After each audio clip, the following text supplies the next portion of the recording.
Ayazlı şaxtalı bir qış axşamı 7 yoldaş olub yola düzəldik. Hər sükutun arkasında həmişə bir hekayə var. Bəzən bu hekayə gizli bir dərdin, bəzən də gizli bir sevincin xəbərçisidir. Səhər tezdən yemək də yeməmiş hara çıxdı işimsin. Get o qızın nişanına gətir, yığılsın da bu uşaq çöl bayırdı. Adamla inanmağı gəlmir. Müharibə başlayıb. Bugün müharibə başlayıb gəlmirsən ki, gedirəm vəssalam. Gedəcəm, məni heç nə saxlaya bilməz.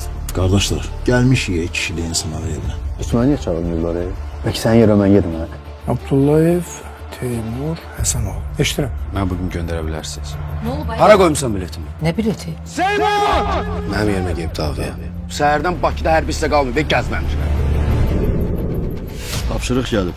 Təzə mövqeyə keçməliyik. Deməli bu gecə yerimizi dəyişirik. Amma ora açıq sahədə keçmək biraz çətin olacaq.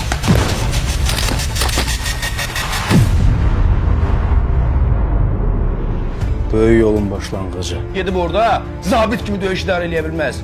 Mən istəyirəm ki, daha az əskərlə daha yaxşı hərəkət eləyək.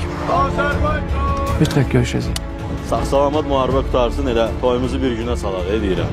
Bu bizim vicdan, namus və qeyrət savaşımızdır. Allah Azərbaycan ordusunun köməyi olsun. Nə biləm, bəlkə də səhv elədim. Amma bu yolun axırında şəhid olmaq da var. Torpaq uğrunda canından keçmək nə qədər şərəflidirsə, sağ qalmaq da bir o qədər şərəflidir. Tək sağlıq olsun, torpaqlarımızı alaq, uşaqlarımız da rahat yaşasın. Azərbaycan ordusu Füzuli şəhərini azad edib! Eşq olsun! Əmi çox uzaqdadır. Bu istiqamətdə götürürük, məncə daha da çatacaq. Nə oldu, nə səs idi o?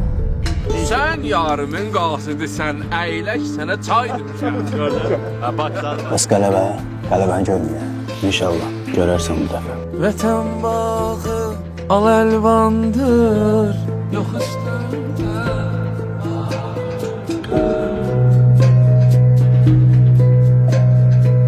Qardaş andı tezliklə Xəzərdə.